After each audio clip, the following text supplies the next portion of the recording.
Chapter 25, Debts and Mortgage. When you deal with each other in contracting a debt for a fixed time, write it down and let him who owes the debt dictate. Did I say Surah 2, A at 282, A at 283? And if you are upon a journey and you do not find a scribe, then a security may be taken into possession. Surah A at 275 are the same. Allah has allowed trading and forbidden usury. While the unlawful increase, it goes beyond just what people, it's like usury to some people means excessive interest. But if you're making a profit just on the margin, it's one thing, okay, this value versus this value, the same value, but some people are going to say something is excessive, other things aren't. So no, it's any of the, like for like,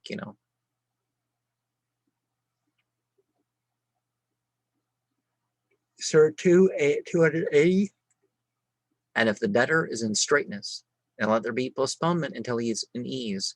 And if you remit it as alms, it is better for you if you knew. Lending and borrowing are a necessary condition in human transactions, and the rules relating to them are laid down in the Holy Quran. Every such transaction should be written down, and the writing should be dictated by the person who owes the debt. This latter direction guards against injustice being done to the debtor.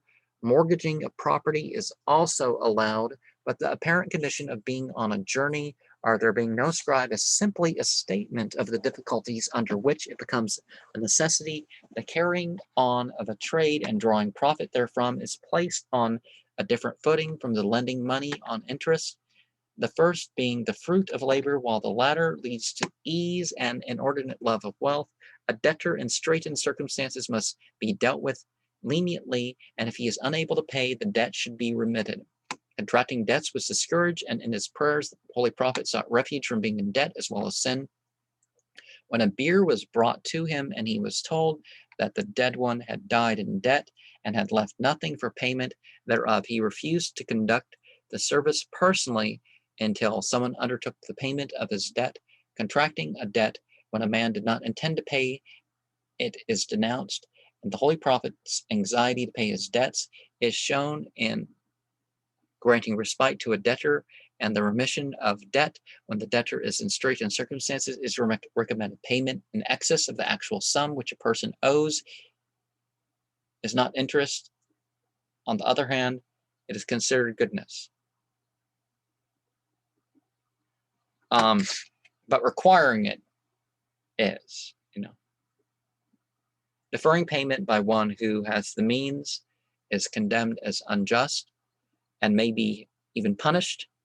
So if you're buying stuff that you don't need, if you're taking part in the unlawful or something like this with your money, I can't pay my debt because I am doing something wrong with my money. That's different. One should be paying your debts. That comes first before even what you want. Now, some people can't bring themselves to totally, but, you should at least, be leaning that direction. The Muslim state is required to pay the debts of those who contract debts due to need.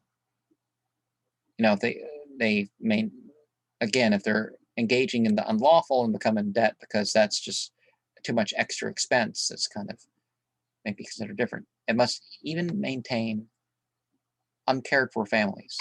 Mortgaging a property as security for payment of debt is allowed, and mortgage is allowed to derive benefit from it. The case of insolvency is dealt with. Usury, even interest, is forbidden.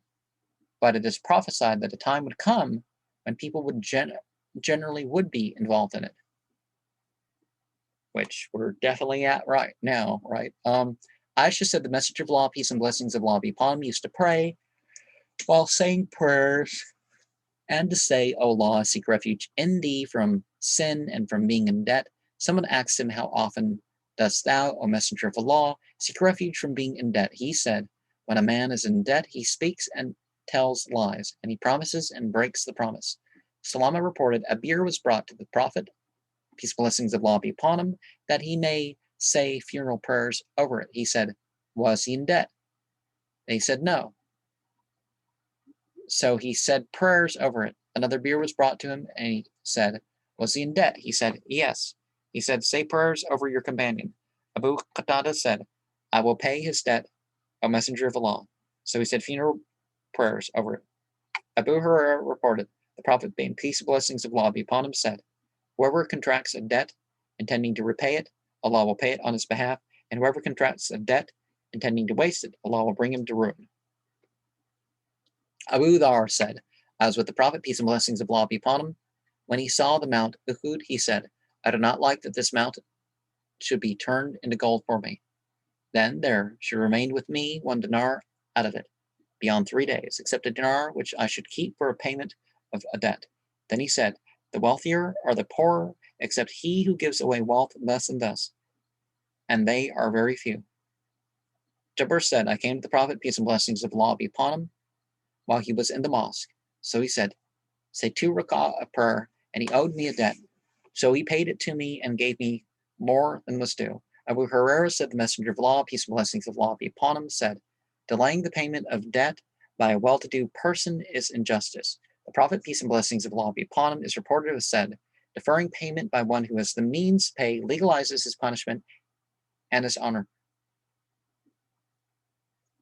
Abu Hurairah reported, the Prophet, peace and blessings of Allah be upon him, said, whoever leaves property, it is for his heirs, and whoever leaves a burden, it shall be our charge. Aisha said, the Prophet, peace and blessings of Allah be upon him, bought food from a Jew for payment to be made at an appointed time, and he mortgaged for it a coat of mail made of iron. Abu Hurairah said, the Messenger of Allah, peace and blessings of Allah be upon him, said, the mortgaged animal may be used for riding when it is mortgaged, on account of what is spent on it, and the milk of a milch animal may be drunk when it is mortgaged, and the expenditure shall be borne by him who rides the animal and drinks the milk. Abu Hurairah said, Messenger of Allah, peace and blessings of Allah be upon him, said, whoever finds his property itself with a man who has become insolvent, he has a greater right to it than others. Sayyid ibn al-Musayyib said, Uthman decided that whoever takes his due before a man becomes insolvent, it is his, and whoever recognizes his property itself with an insolvent has a greater right to it. Aisha said, when the verses of the chapter Al-Baqarah relating to usury were revealed, the Prophet, peace and blessings of Allah be upon him, went forth to the mosque and recited them to the people. Then he forbade trading in intoxicating liquors. Jabir reported, the Messenger of Allah, peace and blessings of Allah be upon him, cursed the usurer and the man who pays the usury and the writer of the transaction and the 2 witnesses thereof, and he said, they are alike. Abu Hurairah reported, the Messenger of Allah, peace and blessings of Allah be upon him, said, a time will come over people when not a single person will remain who does not swallow down usury, and if one does not swallow it, its vapor will overtake him.